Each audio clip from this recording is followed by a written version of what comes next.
This is the video for Appendix G, graphs of second-degree equations. Sorry, Appendix C.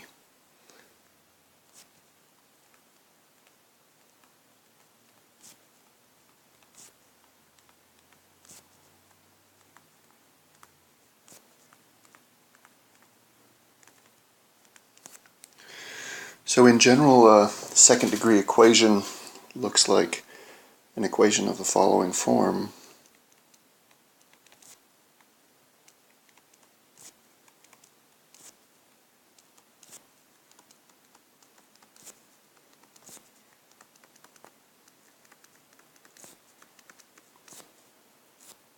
So it has degree 2 bits here, degree 1 bits here, and then a constant bit here.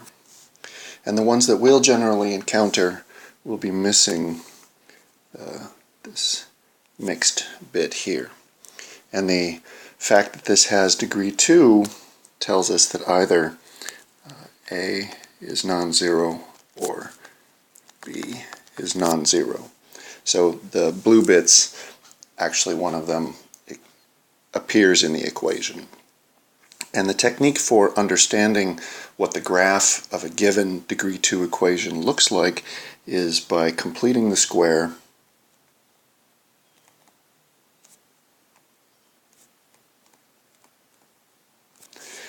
in order to put the equation into one of the following forms. Okay? And I'm going to outline the forms right now. So the first form is when the A and the C values are the same, and in that situation we get a circle. And the general form of a circle, once you complete the square, will look like x minus h squared plus y minus k squared equals r squared.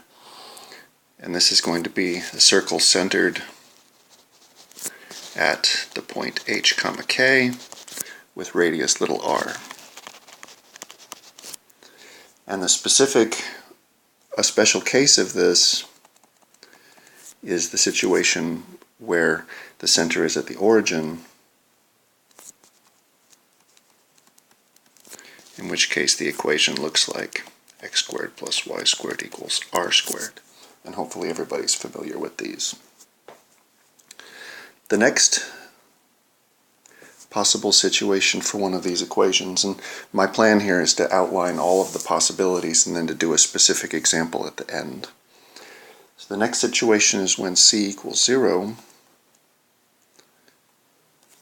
Right? So up in the original equation, up here, it says that this is 0, and so I have to have this ax squared bit, and this is going to give us a parabola.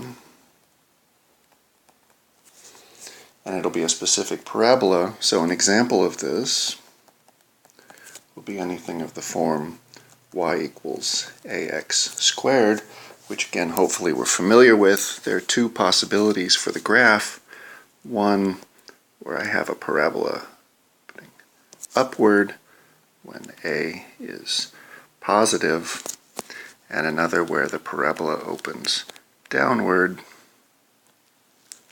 and that's the case when a is negative. Okay?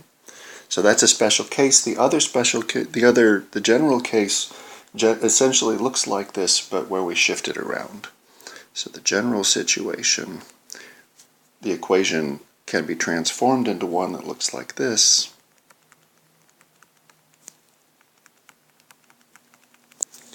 Or once we complete the square, it has the form y minus k equals a times x minus h squared. So you can see here on the right hand side there's an x squared bit because my ax squared exists in the equation, and I have the leftover y bits over here. And the graph for something like this will look very similar to the previous case. The only difference is that will have the vertex for the parabola at some point h comma k. So in the case where a is positive, it'll still open upward, but with the vertex at h comma k. And in the second case, say where h comma k is here and a is negative, the parabola opens downward like so. The reverse case I'll talk about next. The reverse case is when a equals 0, and this is also a parabola, opening either right or left. It'll open right in the case where a is positive, and open left if a is negative, where again the equation can be transformed into one that looks like x equals ay squared, or in general x equals ay squared plus by plus c, or completing the square as x minus h equals a times y minus k.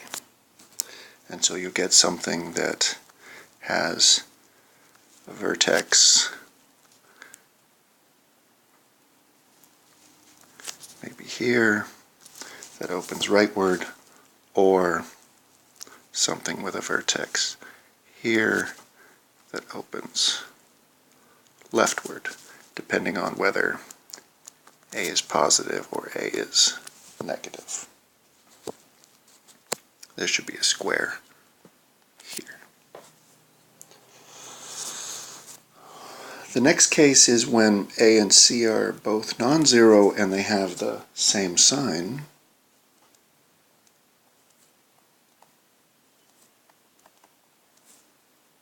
Not sine like a sine curve, but sine as in the plus or minus. And in this situation we have an ellipse. And the special case of this will be of the form x squared over a squared plus y squared over b squared equals 1.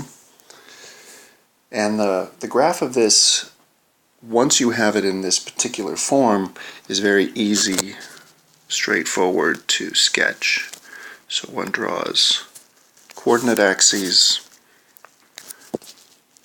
you mark out the points a and minus a on the x-axis, you mark out the points b and negative b on the y-axis, and here of course we're assuming that a and b are both positive. And then the parabola, so the ellipse, is going to fit entirely inside a box that's determined by those points on the axes, and you just fill in with an ellipse. Like this. In general, you'll have to complete the square again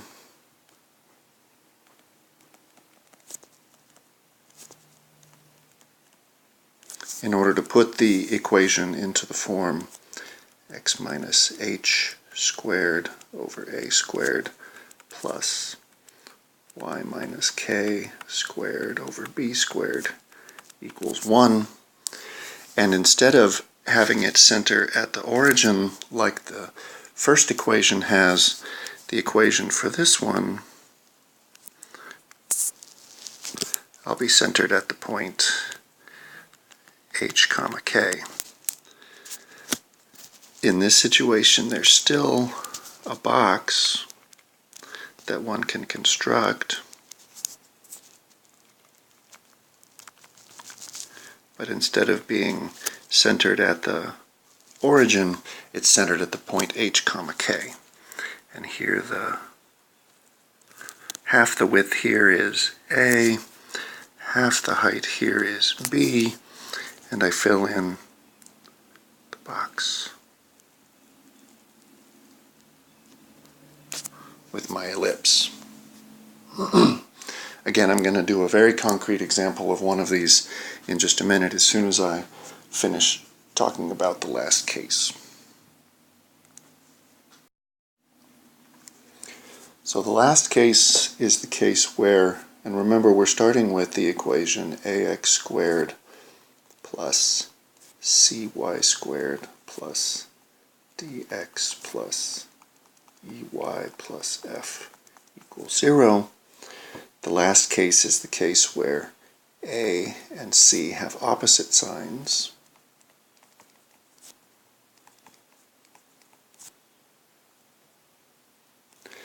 And in this case we get a hyperbola. Now here, the shape of the hyperbola, or I should say the direction of the hyperbola, depends on how the signs match up. In a particular example, you would have an equation of the form x squared over a squared minus y squared over b squared equals 1, or minus x squared over a squared plus y squared over b squared equals 1. Okay? And each of these cases comes equipped with a box just like the one we had for the ellipse. So in each case, coordinate axes, here's A, here's minus A, here's B, here's minus B. One draws a box, like so. And then the hyperbola comes equipped with asymptotes that are exactly determined by the corners of the box. And this is for the first of the equations where my graph is going to include the point a comma 0, but it will not include the point 0 comma b. And you can see that by plugging into the equation here that I'm considering. And what that tells me is that this point is on the hyperbola. Its opposite point is also on the hyperbola. And then I graph by using those points along with the asymptotes that I've drawn.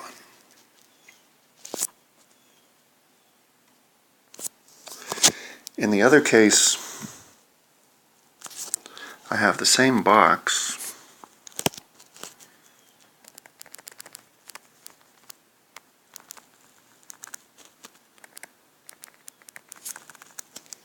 the same asymptotes,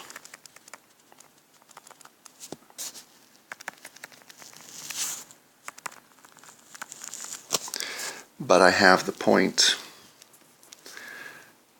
0 comma b on the graph, and so I use that point along with my asymptotes in order to sketch a hyperbola.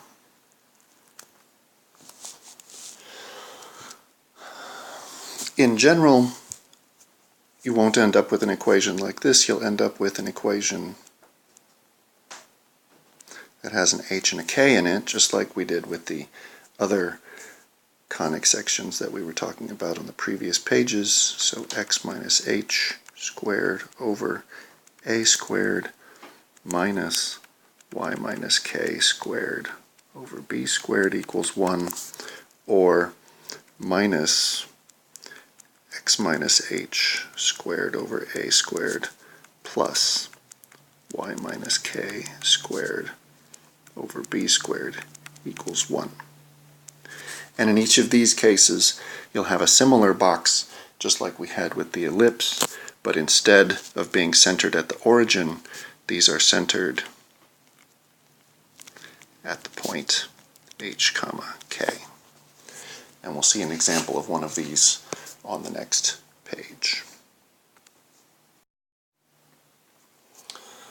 So as an example, we want to sketch and identify the conic that's given by the equation 4x squared minus y squared plus 8x plus 4y plus 16 equals 0. And what you note here immediately is the fact that these two coefficients have opposite sign. That's exactly our key to tell us that this is going to be a hyperbola.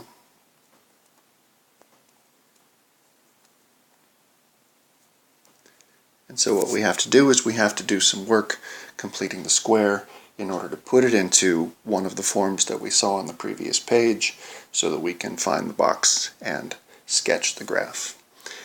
So we complete the square. So I transform this equation as 4 times x squared plus 2x plus something, and that's me collecting together the two x bits in my equation minus y squared minus 4y plus something else, and that's me collecting together the two y bits here, and then I'm going to move the 16 over to the right hand side as a minus 16. And now, in order to complete the square in the first of my boxes here, I need to add a 1, and that corresponds to me adding 4 because I've multiplied 1 times 4 here. And on the other side, I need to add a 4, and because of the minus sign out front, that corresponds to a minus 4. Right, so what I've done is I've added the same thing to the left and right hand sides of this equation so that I haven't changed the equation. And now we simplify. The first bit here becomes 4x plus 1 squared minus y minus 2 squared, and the right hand side stays as minus 16. Now, in order to put this into the form that I had on the previous slide, I need to turn this right hand side into a 1. So I'm going to divide by minus 16, divide by minus 16, divide by minus 16. And so I end up with first minus x plus 1 squared over 4 plus y minus 2 squared over 16 equals 1. And so I know immediately that my center for my hyperbola is at the point -1, 2, and we'll be able to tell once we build our box that it opens upward, or I should say up down instead of left right. Now, in order to build the box that we need, the way that I start that process is by writing out a coordinate system.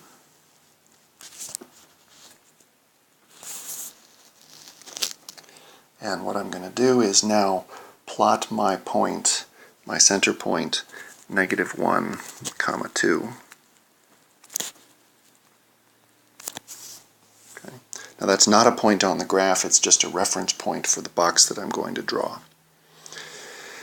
Now, the 4 that I have down here is equal to 2 squared, and because that is attached to the x piece of the equation.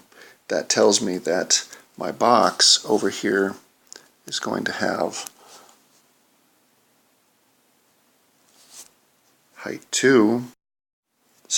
width 2. So my box is going to go 2 steps to the right and 2 steps to the left. So I'm going to draw in here a virtual coordinate axis at my center so I can see how to build my box. So the box is going to have width 2 steps away from the center on the right, 2 steps away from the center on the left, and similarly, because my 16 here in the equation is 4 squared, my box is going to have height 4 steps up from the center and 4 steps down from the center. So here and here. So I can draw in my box that I'll use for my reference points and my asymptotes.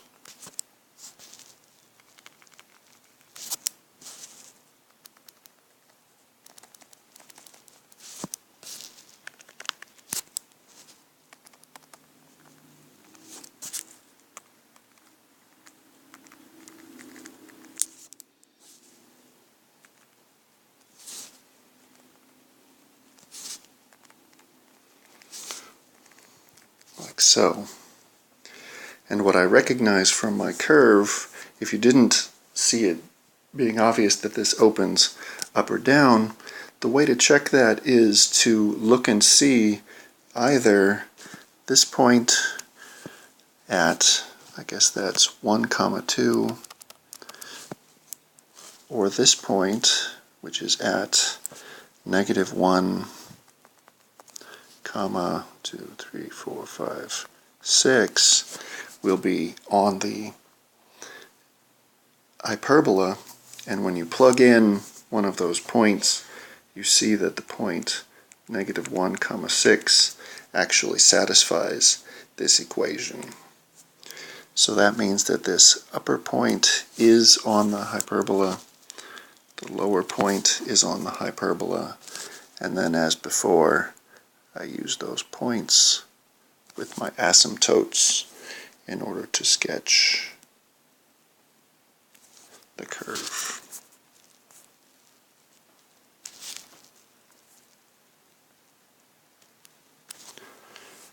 Right. So this is the end of the lecture on Appendix C, graphs of second-degree equations.